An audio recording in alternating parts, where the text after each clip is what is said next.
nakalak naman. Kaso ano nila, binuhay.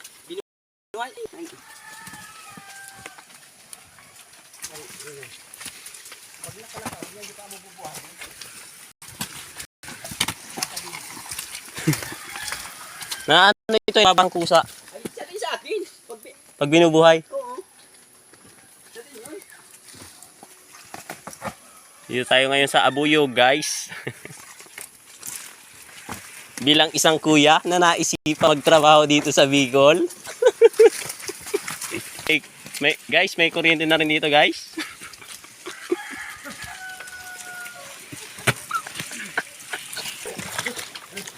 Muli na naman nating naranasan ang pamumuhay dito sa probinsya. Dito sa bayan ng Labo City. Iya.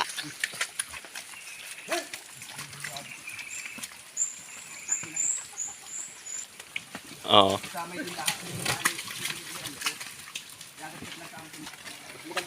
May isang bahay nga tayo na daanan dyan, guys. Mukhang walang tao. Tumakari ng baboy.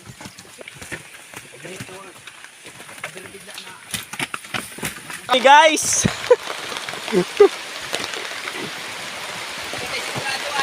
Oh. Ang pamumuhay ng Kabihog. Inabot na kami ng ulan, guys.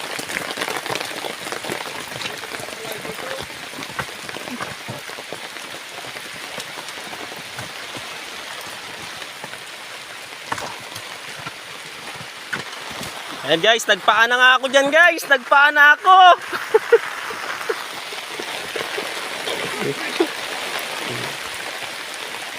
Ayan guys, ang kalagayan natin dito ngayon. Dito ako, may pandong na anahaw.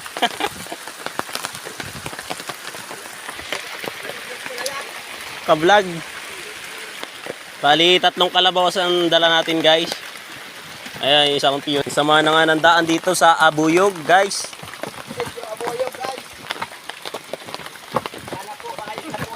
Sana ituloy-tuloy ng maayos ang kalsada nito. Tuloy-tuloy ang operate. Para hindi ganong mag-iyak na ako ang mga yan dito.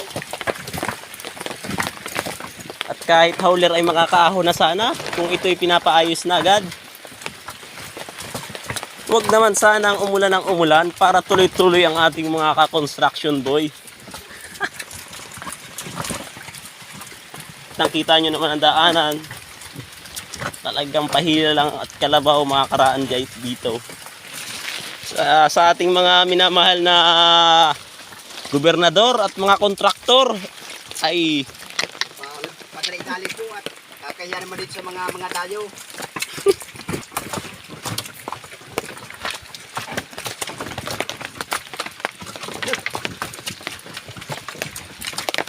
nasa 5 kilometro din ang hiniladahan ng kalabaw natin.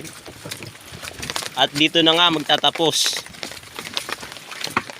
Dito na ang punduhan. Hi.